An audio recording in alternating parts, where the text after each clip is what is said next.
You could call her Helen, but the Simonians thought that Helen was only an incarnation of a greater goddess of wisdom, named variously Ennoia or Epinoia, meaning thought or insight. She was far from merely being the face that launched 1,000 ships and the woman sold into sex slavery in a Syrian brothel. She was the creatrix of this world, imprisoned by angels, her own offspring, and driven into bodies. And through the rolling ages, she became, in various forms and in various ways, a degraded version of her true self. But despite appearances, she was and remained a goddess redeemed not by her lover, but by her father, incarnated in the person of Simon of Samaria. This is her story, and it's our story too, since divine wisdom is on some level incarnate in each one of us. Our consciousness is a manifestation of divine thought, deferred and degraded. She is both our mother and the expression of our highest self. And our highest thought will always be God's first thought.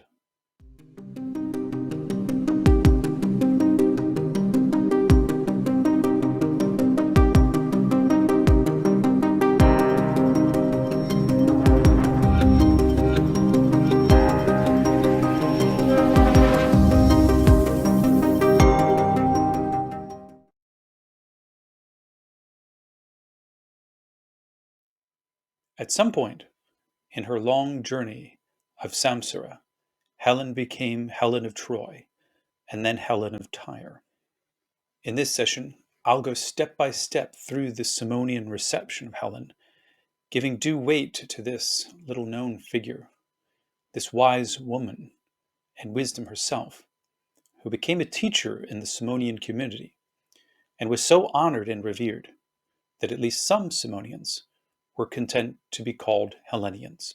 The story of Simonian wisdom begins in the Great Declaration, a document preserved only in the 6th book of the Refutation of All Heresies, which was, only by chance, preserved in a single manuscript written in the 14th century and put in a library on Mount Athos.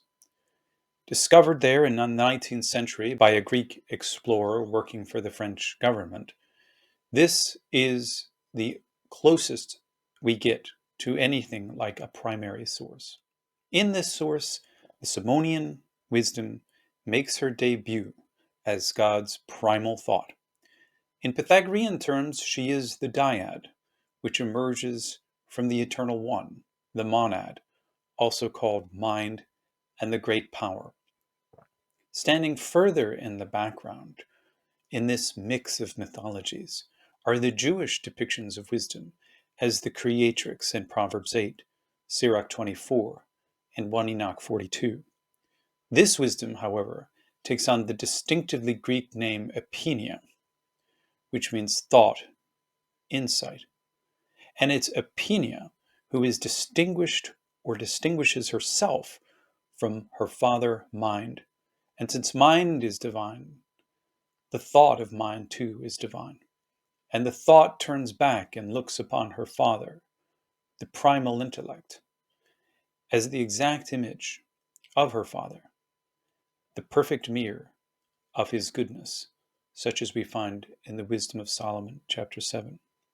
And so the father, the male mind, knows himself through the female thought, and the one becomes two, getting the whole creation started. This is how many things emerge from the one. In this Simonian allegory of Genesis 1, found in the Great Declaration, wisdom is signified by the Sabbath, or the seventh day.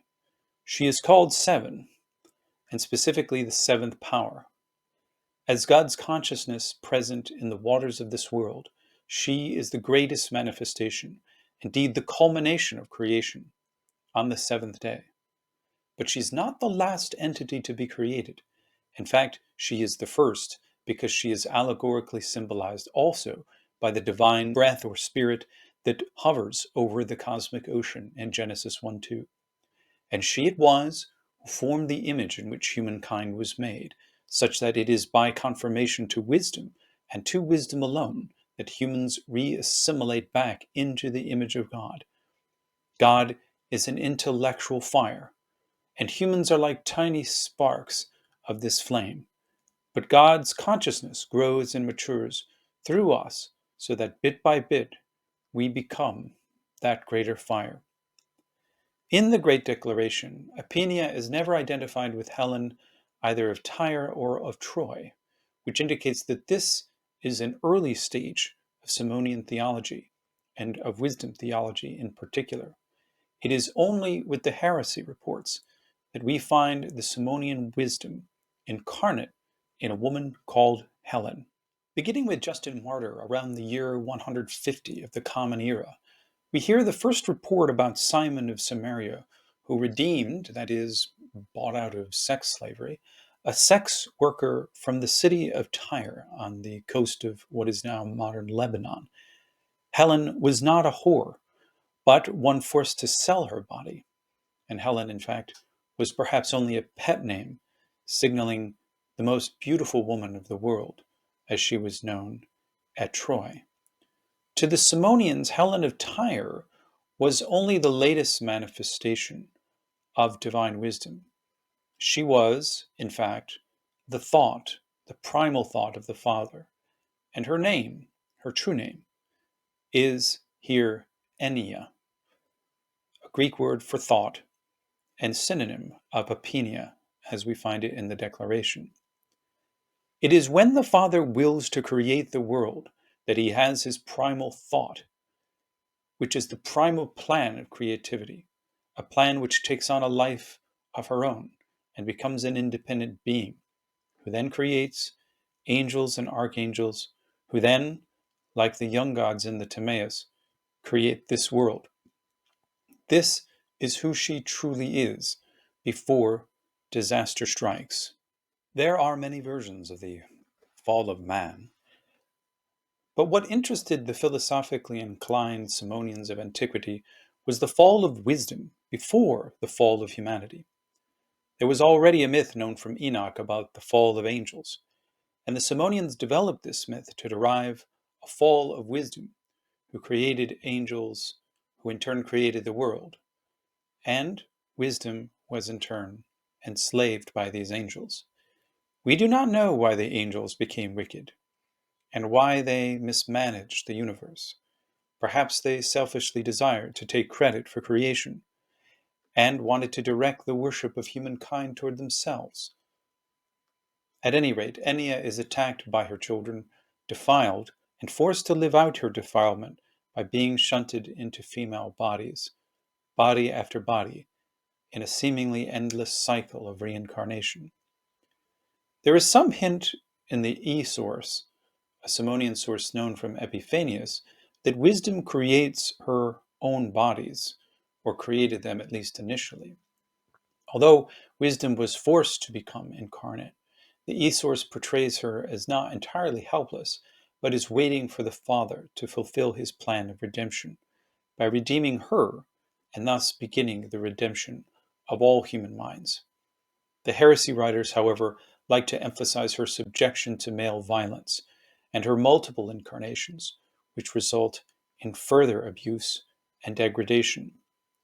It was an old theme known from 1 Enoch that wisdom visited this world, but was so disgusted by human sin that she returned to heaven. A similar myth is told about divine justice in Greek lore. She is the daughter of Zeus, who came to visit humankind, but was so offended by human injustices, she returned to her father's side. This mythic pattern is recycled and expanded by the Simonians. In their view, wisdom not only visited the world, but got trapped here by human and angelic wickedness. Simonians did not reject Greek lore, what goes under the name of mythology or classical mythology these days. Rather, Simonians are one of the first documentable Christian groups whom we know were reading Homer and the other poets, and they were reading them to find hints of wisdom's history, because wisdom is not just in Jewish culture, but among all cultures. We find the light of understanding or its remnants. So the Simonians believed that one of wisdom's incarnations was in the figure of Helen of Troy, known for her beauty, the divine beauty shining out of her, and worshipped as a minor goddess, even in Roman times, at Sparta and on the island of Rhodes.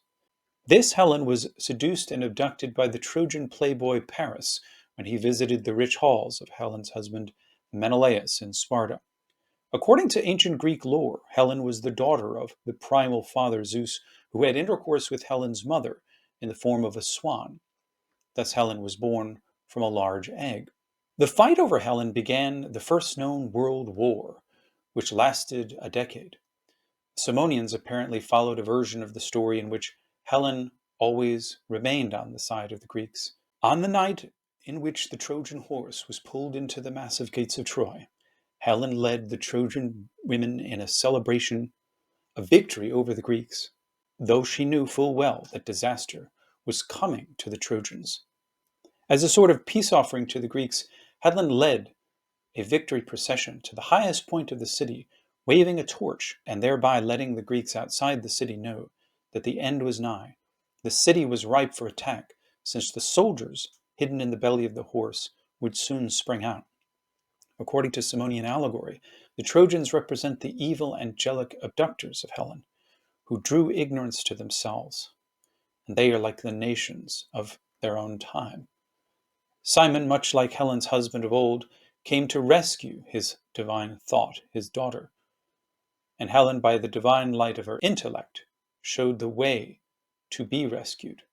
Her light signals are like the sparks of intelligence shining in all of us, showing that we are the true children of our mother, and ultimately of our Father, divine mind.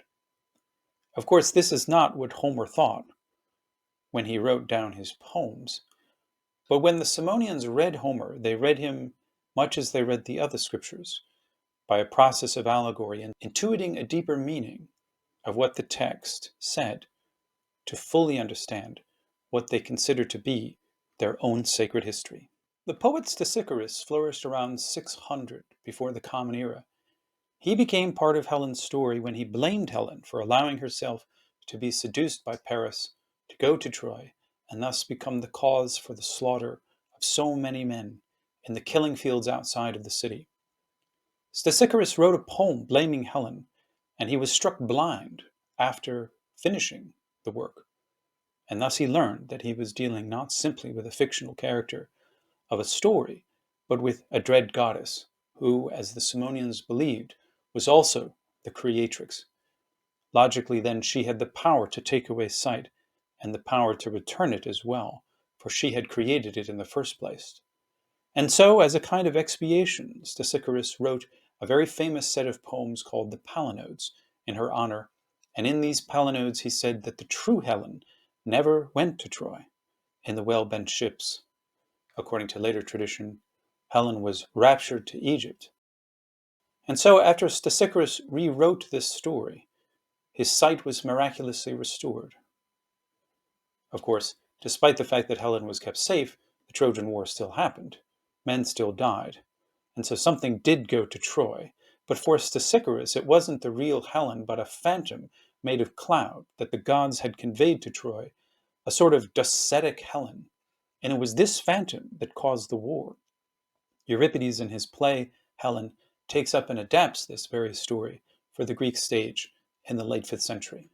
And so we come to Helen of Tyre, a woman who lived during the time of Jesus, and who was, for her beauty, sold as a sex slave in the metropolis of Tyre on the Phoenician coast, where she was forced to sell her body and be abused not just by Paris, but by a whole host of men. She was redeemed by Simon, who came from Samaria to Tyre, much like Jesus had come to Tyre or its regions, and who was visited by the Syrophoenician woman. Jesus never rescued a sex worker, but Simon, in the form of the Father, rescued Helen by freeing her from her chains. It was he, apparently, who told her her true identity, that she was Ennoia. And this woman, reportedly, became a teacher in the small Simonian sect of Christianity, such that Celsus, in the late 2nd century, reported that her followers were called Helenians. According to the tradition reported by Tertullian and Epiphanius, Simonians identified Helen with the Holy Spirit, and this identification is borne out by the Great Declaration, where the seventh power, or Epinoia, is also identified with the divine spirit hovering over the waters. Far from being Simon's subordinate and paramour, this Helen was wisdom incarnate and known for her teaching. And in this way, Helen became the archetype of salvation for all human beings. The flame that was lit in her was the flame of wisdom and intelligence, and it is the flame that burns inside of every human heart. So by redeeming her first, Simon forged a path for all to attain wisdom. And when he ascended, he finally allowed Helen to ascend with him back to the Father for good and for all time, there guiding human beings to her, and through her allowing them to be redeemed. Despite all the vitriol of heresiology, this is a beautiful story. Helen, or divine thought, was the means by which God created the world. Her first act was the world's creation, and her redemption is the beginning of the world's salvation. Salvation is recreation, the restoration of divine thought to her rightful place and body. By pursuing Gnosis, we're all restoring divine thought to her rightful place. Creation and salvation are intimately connected in Simonian thought, and the ascent of wisdom is the beginning of our own exaltation toward truer thought. Helen was and is the true thought of God, equivalent to the Logos in other Christian systems, and it is she who enlivens the true light and the true thought of God within all human beings. This is her story, and it's worth being known, for it can save your soul.